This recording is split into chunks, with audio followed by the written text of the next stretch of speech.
The Chicago White Sox picked up their first spring training win, but got a stark reminder that injuries can make a season projected to be bad even worse. Let's discuss why on today's episode of Lockdown White Sox.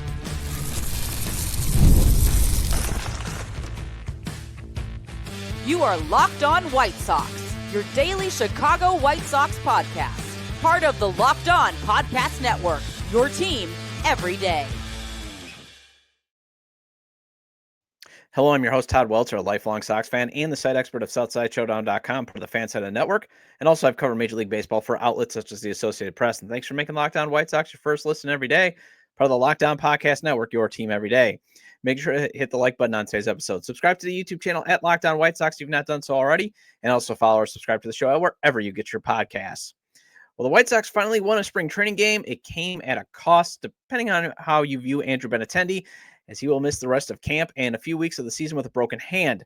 Let's discuss how this injury, along with Colson Montgomery being pulled before the game with back spasms, is a reminder that injuries will play a big factor into the Sox either having a bad season or a historically awful season again. Then Martin Perez thinks the Sox are going to be contenders. Let's discuss why it can't hurt for the team to think that way, even though it seems delusional. And finally, the Athletics.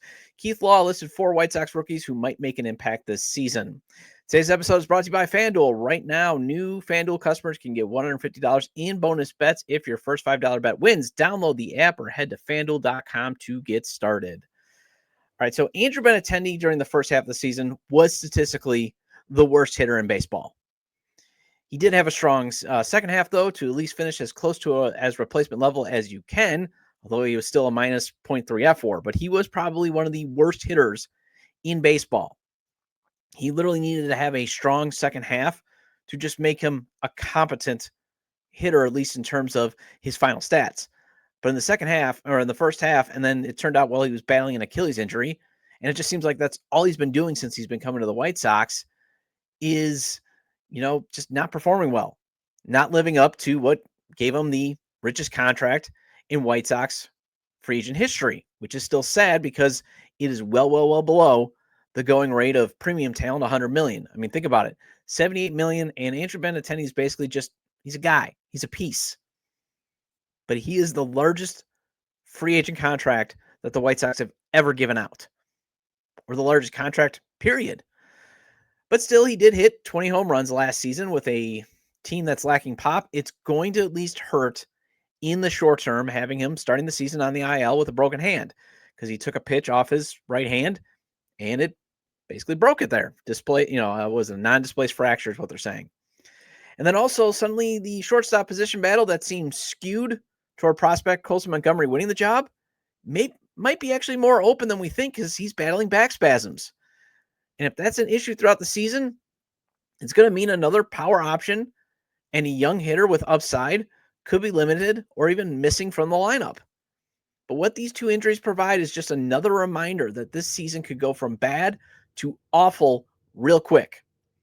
I mean, because the Sox basically have no margin of error to even win the projected 61 games that they're supposed to, according to Zips, and I believe Pagoda has the same projection. And again, it's not because the talent is better. It's because of variance. But if you have key injuries like we saw last year, that's going to throw variance completely out the window. Because when you add injuries to the equation, that's what gets you towards that historically awful season. And remember, folks, there is still one more historically awful record that they can break, and that is the 1916 Philadelphia A's worst winning percentage record. That's the one left to break. And they were flirting with that, remember. For the everydayers, the hardcores, the people that have been listening to this show last year, and we were here every day, there was talk of the 1916 Philadelphia A's, and I was really hoping that I don't ever have to talk about that this year. But from what we've seen through the first 5, through those first 5 spring training losses, that was a huge warning sign that, what? This team could flirt with only winning 36 games. Now, the 1899 Cleveland Spiders, that would be, the 20 games, the record for like the least amount of wins ever. That was basically tanking to a T. So you'd really have to tank. And it's just almost impossible for that to happen. I mean, you'd have to be rolling out a single A lineup, because that was kind of the context, because the owner of the Cleveland Spiders owned 2 teams. He put all his best players on his other team. But again, for those trying to forget the 2024 season, you might recall the early injuries to Yoan Moncada, Luis Robert Jr., and Eloy Jimenez. That helped put the White Sox, that started them on the path toward that record-setting futility season. Obviously the White Sox lost those 121 games because they were talent deficient, terribly managed, and unlucky. But the offseason really did not do much to upgrade the talent. In fact, the prevailing thinking is the White Sox actually are not, talent-wise, they're not better than the 2024 team, but they at least did enough to get the White Sox possibly back to that baseball factory settings of you should win 60, lose 60. It's what you do with the other 42 that matters. Like in 2023 when they went 1-41 in that kind of, context. But as we've seen through the first 6 games of spring training, we've kind of been treated to a preview of the Sox possibly flirting with just being in the 40 wins range. Because again, there's a lack of offense, and a lot of that is squarely lack of talent there, or even lack of experience. So if the Sox are going to get into the, that 50, 60 range, which, side note, I'm not happy to be acting like, that's actually something that should be an accomplishment, because that's, again, another 100-loss season. But you'd at least be thankful for that, because at least you're not dealing with, are they actually going to break another historically awful record? Or you don't want to be flirting with, are they going to break a record that they just set last year that stood since 1962? That type of stuff. And I've even said I'll be fine if the Sox even only win 50 or 60 games, just as long as the arrow is pointed up. And yes, that can happen. You can have, walk and chew gum at the same time in that context. And, and what I mean by the arrow pointing up is everydayers have heard, you're just talking about the emergence of young players, and I can accept that. But also to get into that 50 to 60 win range, they need to at least have replacement level management from new manager Will Venable. They also need Lady Luck to not keep taking the team to the cleaners, but they also have to avoid major injuries. You cannot have Luis Robert Jr. getting another major injury. That is definitely going to destroy the season, in my opinion, because he's still their most talented player. But also it's going to kill his trade value, because, again, if the Sox have these high demand price for Luis Robert Jr., they're probably not going to get it until the trade deadline. Teams are going to want to see Luis Robert Jr. healthy and productive and being more than just a one-hit wonder like he was in 2023. But if he has another major injury, not only does that kill his trade value, unless he returns before the trade deadline, then even then you're probably looking then at what you got for Eloy Jimenez. But then you're going to have to face the reality of just buying out his deal at the end of the year, because you can buy him out for $2 million. And also, again, the offense would be further impotent without Luis Robert Jr. in the lineup. But the scary part is, too, and this is what's scary, is you got to wonder if Luis Robert Jr. is even going to make it through April healthy, because the Sox play a lot of games in the Midwest in April. And LRJ has even admitted the cold weather can play a factor into some of his aches and pains. One of the reasons why he felt he pulled that muscle in his hip last year was he was playing in a lot of cold weather games. The other thing that you got to be concerned is that, not only is Colson Montgomery going to eventually make the big league roster, because he's going to be a big leaguer, but can he add some pop to the lineup? Because, again, right now there's really not much power outside of Luis Robert Jr. And if he's dealing with a back issue, those things can be tricky. He has had injuries that limited his 2023 season in the minors. Sounded like maybe he had an injury last year too. So you just don't want to have another potential core piece just being always injury prone. And then here's how Will Venable presented what Montgomery was dealing with, because he was a late scratch before yesterday's spring training game. This is from MLB White Sox beat reporter at Scott Merkin, at Scott Merkin. He posted this on Twitter. Venable on Colson, quote, precautionary. It's just to let it cool down for a couple of days and see where he's at. Want to be sensitive to the back and any injury, and will give him the time he needs to get back to being healthy, end quote. So, everybody remember what happened to Joe Creedy's career. You don't want to be messing with these back issues, especially when he's so young. And the other thing that these two injuries do is they provide just another reminder that this club is not going anywhere in the future unless it can avoid injury problems. That's why actually spending in the offseason does matter, because what you want to actually do no matter what, I mean, do you want to be spending gobs and gobs of money? No. I mean, the 2023 New York Mets and the San Diego Padres proved that. Spending doesn't automatically mean you're going to make the playoffs, but it gives you a heck of a lot better chance, obviously. And also, what spending should do is it should cover holes that your system's not producing, because you obviously want guys in their prime performance years. There's nothing wrong with sometimes having a lower payroll if you've got a bunch of guys that are still on, the club control deals, because it usually means you've got thriving players that are in their prime performance years.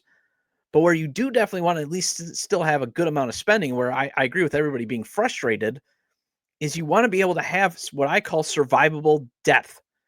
That is one perk of free agent spending. The Dodgers, they're always competitive, and yet they have injuries. I mean, think about it. They won a World Series bullpenning, but they do. They always have injuries to navigate, but they can still be competitive, and very competitive, because they spend on their depth. And then this is also where you want to make the investment in player development, because they are able to make trades at the deadline to then get depth to survive these injuries that they have. So that's where I am fully on board with everybody that is like, oh, Jerry's a cheapskate. You're right on that end, because you want to be able to spend on depth. You want to be able to have a Tommy Edman or Erdman. I'm sorry. You want to be able to have those super subs, a Ben Zobrist, that type of stuff. You want to have that, and usually you want to have the best, and having the best sometimes means you have to spend a little bit of money. Just don't give them 3-year contracts, like, in when they've turned 30, like what happened with Leury Garcia. Know when to, know who to find.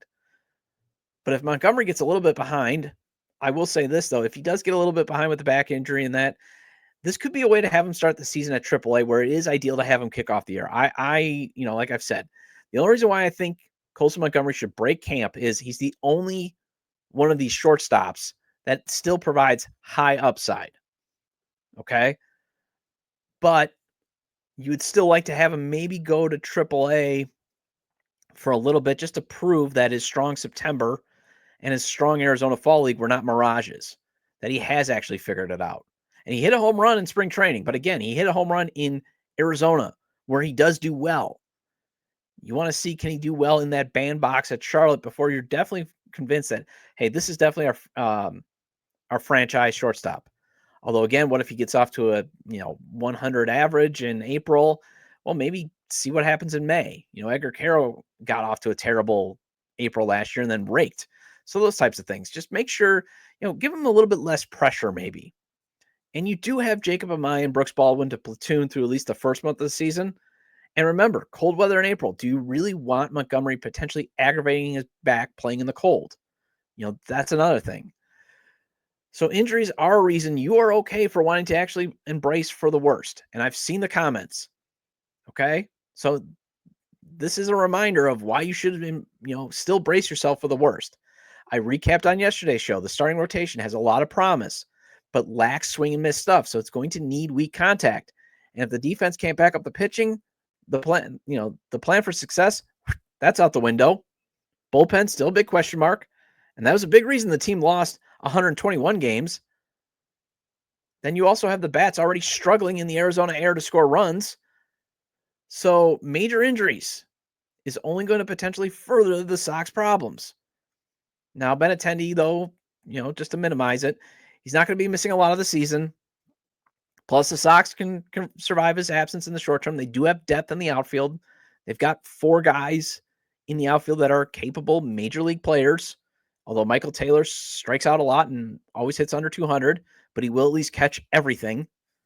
So you'll be fine there. But you just don't want to think, what would happen if there's, again, another major key injury? And is it going to be worse? And just how bad things would be if it is a major injury. Pitcher Martin Perez got his first chance to make his case to be the opening day starter. Did all right, but he made an interesting comment after his day was done that has you thinking, is he delusional or just using the power of positive thinking? That I want to discuss next on Locked On White Sox.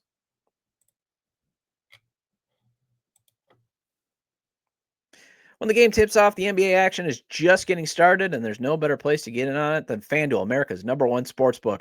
With FanDuel, you can place live bets throughout the game, so even if you miss the opening tip-off or want to bet on a fourth quarter comeback, you can stay in the action. And if you're looking for a bigger payout, you can even combine your live bets into a same-game parlay. And I always maintain FanDuel's traditional spreads, the money lines, and the over-unders. They're fun to play. But if you want to hit it big or at least double your money, the futures, the parlays, and the props are the way to go.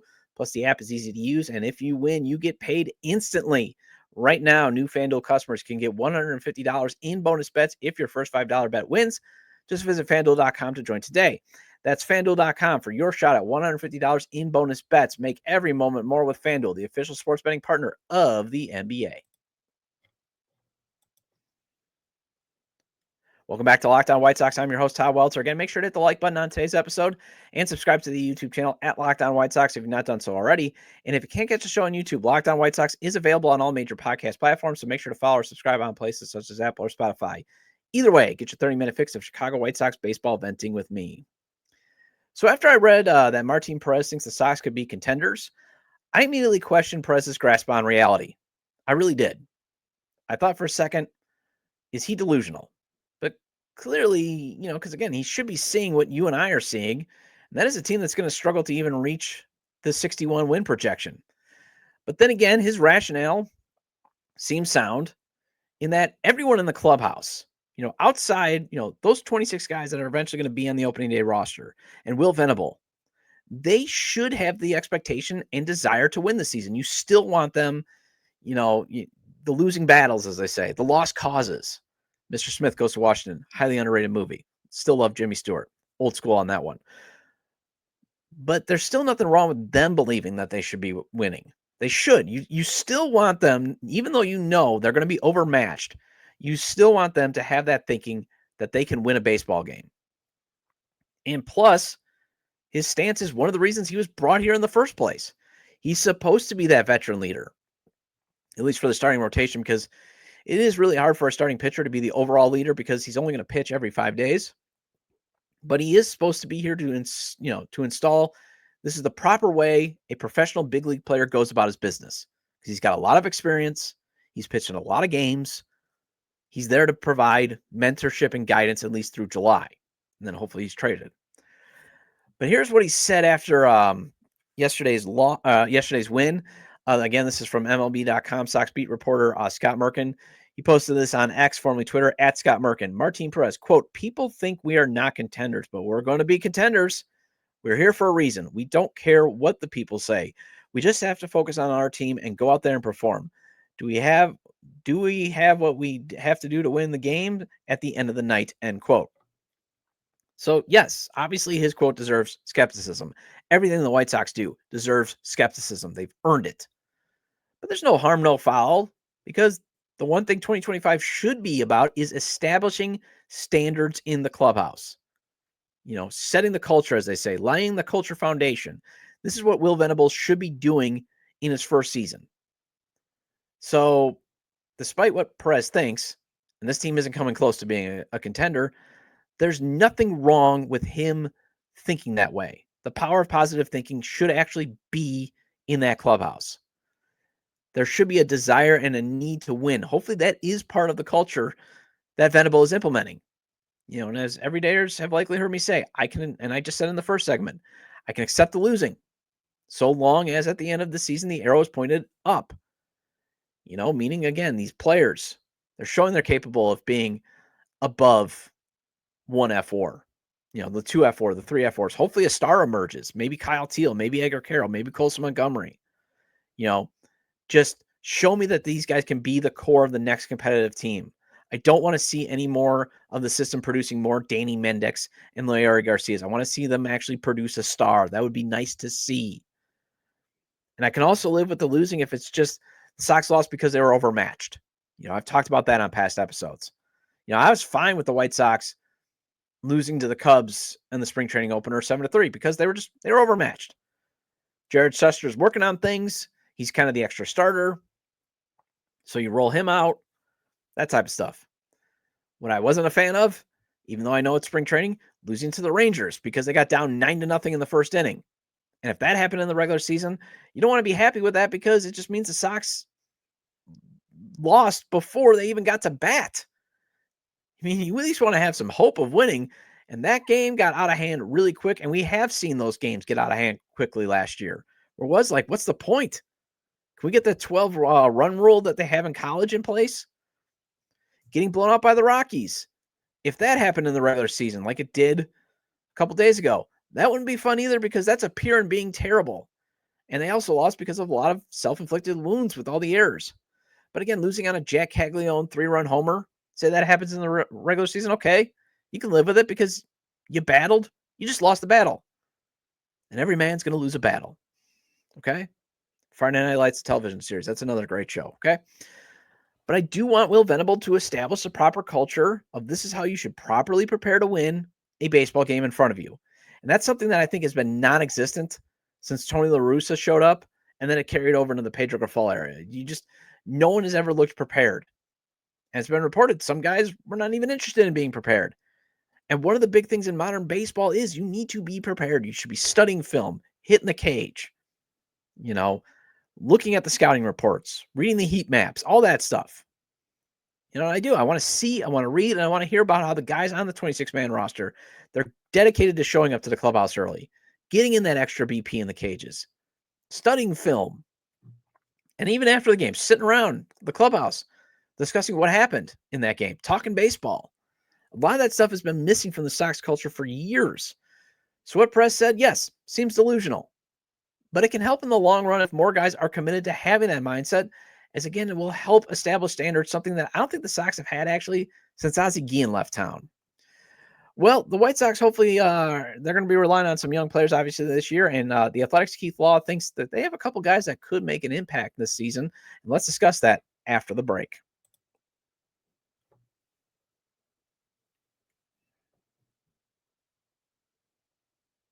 Welcome back to Locked On White Sox. I'm your host, Todd Welter. Again, shout out to all the everydayers. I appreciate your loyalty. Please hit the like button on today's episode. Recommend to your fellow Sox fans or baseball fans, friends, to subscribe to the YouTube channel at Locked On White Sox, wherever they get their podcasts, as this show is available on all major podcast platforms. Hope you guys have some fun weekend plans. I think it's going to be a low-key weekend. Not sure what we're doing this weekend. I know I got to take my daughter to ballet, and she's got like an ice skating lesson, but otherwise, I don't have much. I watched the Marquette game or something like that. And I'm definitely going to watch some White Sox spring training baseball because, hey, I'm here for you at least 5 days a week. I'm here to, I guess I like watching train wrecks. So I'm here to tell you that it's still a train wreck if you want to check out, which is fine. Just check in every now and again. Leave a 5-star review. We're at 4.5. On Apple, would like to get that rating up, that type of stuff. So one thing about the season is the White Sox are going to give the prospects ready for the big leagues some runway this season. They've at least said that they're committed to it, even though you see a lot of veterans, but they're probably going to give a runway maybe more towards July because I think they're figuring, let's see if some of these veterans, we can showcase them, we can flip them for additional assets, that type of stuff. And I'm fine with that. But if if any of these guys start to struggle for like 2 weeks, pull the plug. So that was another problem last year. They stuck with a lot of these struggling veterans way too long. One of the other things that I can accept losing is if you're going down with guys that you think could help you in the long run. And again, I would say the only hyped prospects that you should rule out of being on the South Side at some point this year is Braden Montgomery and Grant Taylor.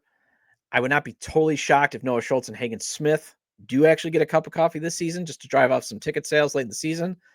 But I do have the feeling both will debut in 2026, as they really should use 2025 to continue to build up their arms to handle a big league workload. Even refine some of their pitches a little bit more so they can get guys out. Because like I said on yesterday's show, Noah Schultz, AA, most of the guys can't touch him. He pitches in spring training against the Rockies, and yes, it was 8 pitches, 6 for strikes, but 3 of them easily got touched. There's just a difference of big league pitching. So you want to continue those guys' development to be able to be prepared to get big league hitters out. The Athletics prospect guru, Keith Law, he does feel though the Sox have some rookies who will actually make an impact this season. He listed out, 25 candidates of rookies, potential rookies who could make an impact. And he's got 4 to be exact of the White Sox, which is a positive sign, especially since Law is one of the prospect experts. And he's not totally convinced the Sox have a great farm system like other resources. So that's pretty good for the White Sox to have 4 on his list. So I went over Law having pitcher Sean Burke at number 9 on his list of 25 on yesterday's show, but he then had Kyle Teal ranked 13th, and here's how he describes Teal, who is also his 37th best prospect in all of baseball. This is less of an argument that Teal is ready to make an impact in the majors in 2025, and more of an argument that he's the best catcher in the White Sox organization in terms of ability to make an impact in the majors in 2025, and those are not the same thing. So basically, Law is kind of actually hating on Corey Lee, and dang, no one's given Lee any love lately. Everybody's getting on Lee. Like, here's what he says. A little bit more. I'm just saying I wouldn't mind being Teal right now because the guys in his way are not really in his way. Teal makes a lot of contact, receives and blocks well, runs really well for a catcher, and has decent pop against righties. I'd love to see the White Sox give him the primary job, but perhaps in a loose platoon with Lee. More to keep Teal away from the best lefties rather than to utilize Lee's bat, since Lee hasn't hit lefties above Double-A. Jeez, man. I mean, you don't have to be that harsh. Actually, you do. I mean, it's an accurate assessment, but I guess, hey, we all cling to certain players. Corey Lee's one of my guys, except for, again, backup guy. He's a cheap backup catcher for the rest of the decade. So I still believe in you, Corey. But I think Teal can have an impact, not just because, again, of the low floor that Lee is describing, but every indication Scott Report believes he's going to at least be a solid big league hitter. But the interesting thing is, again, what do they do with him in terms of defensive position, since you also got Edgar Caro, who is highly regarded as a catching prospect? I'm still a proponent of actually a 3-man rotation. You have Caro DH and play first on the days he's not catching. Teal will then play in the outfielder first, since he does appear to, again, have the running ability to play the outfield and did some in college. So that's one reason you have both actually start in the minors, just to actually get some defensive reps at first and in the outfield and even get used to the DH. Law then lists Shane Smith at number 22. Here's where he writes: Chicago took Smith from the Brewers in the Rule 5 draft, which had to feel like winning the lottery for the pitcher, who pitched very well as a starter in Double-A last year, but had no chance of making the Brewers opening day roster, since they didn't even put him on the 40-man roster. Now he has a potential to earn $670,000 payday and has a real shot to stick in the majors. His role is probably as a reliever for now, but let's not pretend the White Sox rotation is uncrackable. Smith is 93 to 96 mile per hour with 2 breaking balls, needing something for the lefties if he's going to start. His platoon split data was mixed last year. So hopefully, if that's the case, he's the guy that we do see more in spring training and then in the season. The guy that we saw in the second inning against the Rangers the other day, pitching a clean inning, not the nervous wreck pitcher that got just absolutely rocked in that first inning. And then finally, he lists Chase Mydroth as the number 25. This is what he writes: if you're looking for Colson Montgomery, who is even listed on Chicago's depth chart on MLB.com as a primary shortstop, well, I don't think he can play shortstop. And he hasn't hit well enough in AAA for me to ignore the first point. Mydroth should make the team even as a utility guy, as he can play several positions, and his on-base skills are good enough to ... I mean, the White Sox had a team OPP of 278 last year, of course. Mydroth, 473 OPP in AAA would help. It's not a high bar to clear here, and he allowed them to return Montgomery to AAA to let him continue to develop, to work on mechanical and approach changes that they've been trying to help him make. And I mean, first of all, Keith Law has actually said on some podcast appearances that I've heard, he's not completely out on Montgomery. You just can tell he's not a fan. He's not into the hype. He didn't even put Montgomery in his top 100. But the only thing I'll say about Mydroth playing short is, for example, we saw when he did play shortstop in spring training the other day, that limited range that everybody is saying with his fielding was on display. So, that's why everybody's saying he might be more of a second baseman. But again, as you guys know, as everydayers have heard me, I'm a huge fan of the modern day Greek god of walks. Well, that wraps up this edition of Locked On White Sox. Thank you for making Locked On White Sox your first listen today. For your second listen, find Locked On MLB. Baseball guru Sully brings a daily blend of humor and baseball, keeping you updated on every rumor and story throughout spring training. Find Locked On MLB on YouTube or wherever you listen to your podcast. I'll be back on Monday to discuss the best way the Sox should replace Andrew Benintendi in left field while he's out. Feel free to leave comments about today's discussion regarding injuries being a major factor on if the Sox are going to have another historic losing season, Martin Perez being a positive thinker, and some rookies being listed to make an impact. You can leave them at the episode page on YouTube, X, formerly Twitter, at ToddJDub or at Locked On Sox, or you can email me at LockedOnWhiteSox@gmail.com. Have a great day, have a great weekend, and I'll see you Monday.